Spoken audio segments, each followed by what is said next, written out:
بارش میں نہانا کیسا ہے؟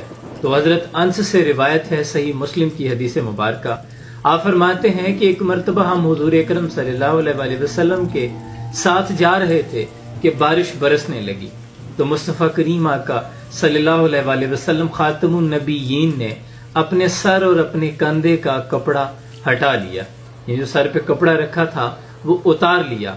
تو ہم نے عرض کی فدا کا امی و ابی یا رسول اللہ صلی اللہ علیہ وآلہ وسلم، حضور آپ نے ایسا کیوں کیا؟